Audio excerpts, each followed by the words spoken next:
The show has a scope and a kind of cinematic quality. It's just really creative. Production designing is great because it changes each year. It's like you think that it can't get any better, and then it does. It's a great show for a designer because you've got lots of different worlds to create. It is science fiction, but it's also very reality-based, and you've got lots of characters who just are in a very real world.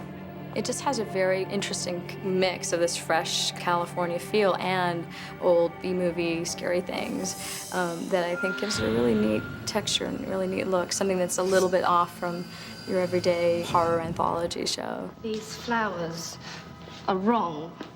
They're all wrong. I can't abide them. Let's try something different with the flowers, then. I mean, we had Steve Hardy doing the sets for the first season, and he did a wonderful job. Carrie had been working with him, and so when Steve moved on, we just bumped Carrie up, and then Carrie just blew us all away with every design. You just sit down and you take a script and you read it, and an idea comes into your head of what that space is going to be like for a particular scene. When I came in second season, I sat down and figured out a big factory for Spike and Drusilla to inhabit. Me and Drew, we're moving in. Joss had come to me and said he was thinking about placing them in some sort of factory, kind of industrial space. Vampires living underground, living in, sort of decrepit areas, places that felt abandoned. And so I generated a sketch of a factory that really sort of got me the job. The library was very important. It was sort of the hub where so much of the research and just the life of these kids in school would take place. It was quite a beautiful space. It had a lot of wood and had a huge skylight atop it, and it had beautiful windowed offices for Giles. It almost felt a little English. Giles would be in there drinking his tea at times. And of course, no student except our kids ever entered the library. So this was always a running gag. And if, in fact, on the rare occasion someone came in there to get a book, they would look at them askance. Excuse me, but have you ever heard of knocking? We're supposed to get some books on Stalin.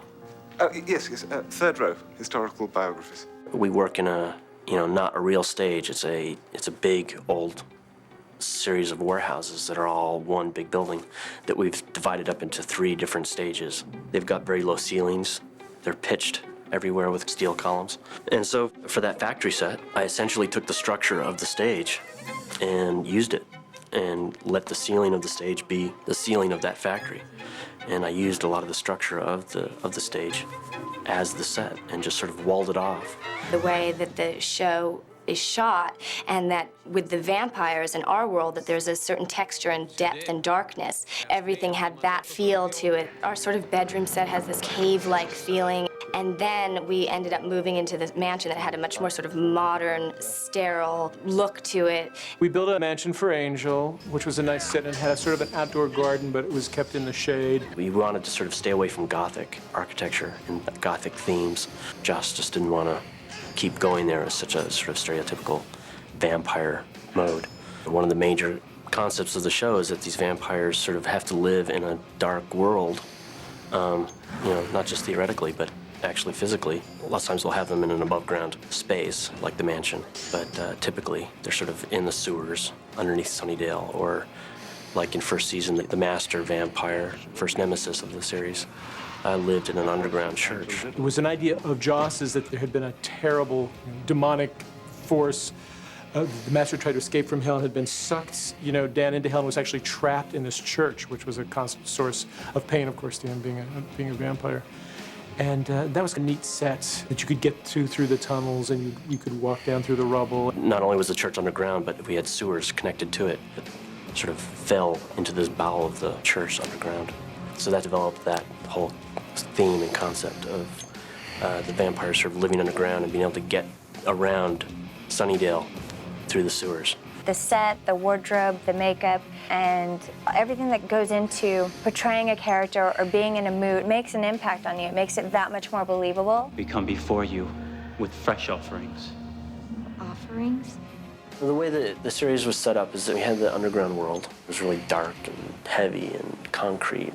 And then you sort of had the above ground world, which was much lighter mood. The colors were softer and a little more pastel. And Joss had this idea about Sunnydale, a very sunny all-American town. We scouted a lot of various locations here in town that we felt would match that.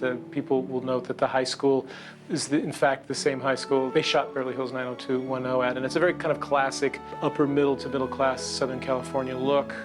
And the way that translated into the sets and the design of the show was we wanted Buffy in a craftsman house.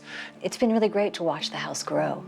In season 1, when we were just starting, initially we used the house in Torrance, so we shot in the actual house that it is. And then slowly, bit by bit, as the show became successful, and they reconstructed the house. Of course, the second floor was always here at the studio, but initially that was just Buffy's bedroom. And then gradually the downstairs part of the house came together here at the stage, and even the front porch for entrances and exits. But it's really interesting because you have a sense of the house from Torrance in the first season, and sometimes we still do exteriors there. And then the house here. So it's really interesting that it's a home that sort of exists in two places. It's old and it has a lot of character. Gosh, it's hard to imagine it being anything else, particularly with, demons, some of whom are thousands of years old, visiting it. It should at least be a craftsman, right? I can't imagine it as some modern box. But it has a lot of character and I think a really good feeling. It's really homey. Essentially, we took the exterior that we'd picked in first season and designed an interior that just completely matched it. Here we are at Buffy's exterior of her house, and if you come around the corner, 1630, Buffy's house. You're in the front foyer. Of course, most of this set wilds away just like any other set. The staircase is actually on wheels, so we could, if we need to, take the whole staircase out and film a scene back into the living room or out the front door looking at the translite, or back into the dining room around the corner. But if you come this way, you're into the living room. Mom? This set's gone through several modifications, new floors, a couple new doors here and there. These doors right behind you have gone through many breakaway versions. And if you keep coming around the corner here, this set sort of works like a large donut. If you keep coming around the corner, you can come right through the back hall. You're right into the kitchen. So you're in the kitchen here. Of course, this is on wheels, as is all these exterior walls. They're all on wheels. This whole outside of the set can just go away quite quickly. We can shoot back into the set whenever we need to. So coming out of the kitchen, we're into the dining room here, and sort of a very stereotypical craftsman bungalow dining room. Got a high wainscoting. This is where you place a picture just like this, or a plate sometimes. Some nice furniture here. This is kind of interesting. This backsplash used to be mirror. Of course, that's difficult for the camera, so we've covered it up with what looks like some nice prairie-style tile, but it's really just foam core with a color print on it, and then scored to look like tile. And then back out of the dining room and into the foyer, and then we're out of the set. Here we are in Buffy's upstairs hallway. Over here's the stairs down.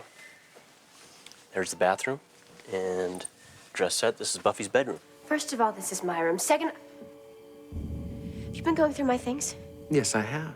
Personally, I love being in Buffy's bedroom, rummaging through all of her drawers and things.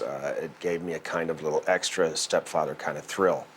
Had nothing to do with the script, but it's how I prepare, all right? This is the one of the only remaining sets from season 1. I'm sure you know it well. Here's the windows that obviously Buffy goes in and out of quite frequently, or somebody else comes in and out of quite frequently as well. We change posters every once in a while, but we try to keep it intact almost from first season so that we really have a continuity. It's the only thing that's sort of continuous in Buffy's house is her bed, or in Buffy's life, is her bedroom, really. Well, here we are in Giles's apartment. All the walls pull away.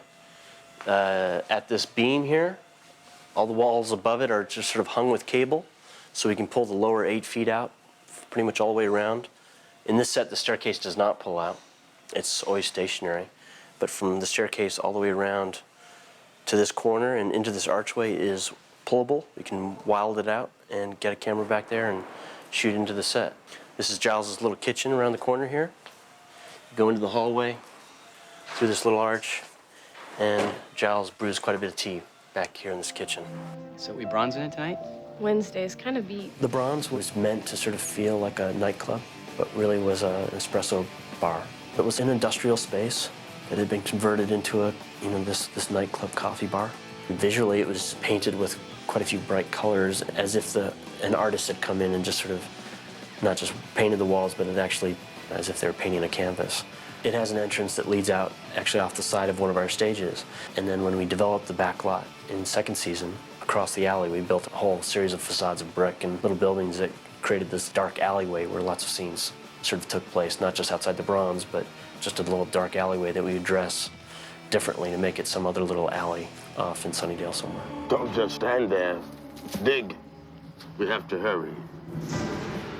Joss had always discussed the idea of somehow trying to do a graveyard here on the lot. And then I was just walking around in the parking lot one day and kind of realized that if we had sort of focused our direction the other way, looking off our lot, there was, the whole vista of trees. So I came up with this idea to put a big stone wall in front of that, sort of blocking out the buildings that were underneath all those trees in the vista and just making it feel like a wall of the cemetery. And it gave you this huge depth of space and made you feel like you were in a big greened area. We built some large mausoleums and things on the backside. And then within that space, in the greened areas, we actually dug out some pits that were grave sites. So it was a nice idea to be able to have lots of elements of vampires coming out of graves or actually lowering a coffin down into the ground and be able to do all that right here. Carrie is just really creative and does a tremendous amount with what we have. Even though we try to keep some sort of reality base to it, we're dealing with vampires.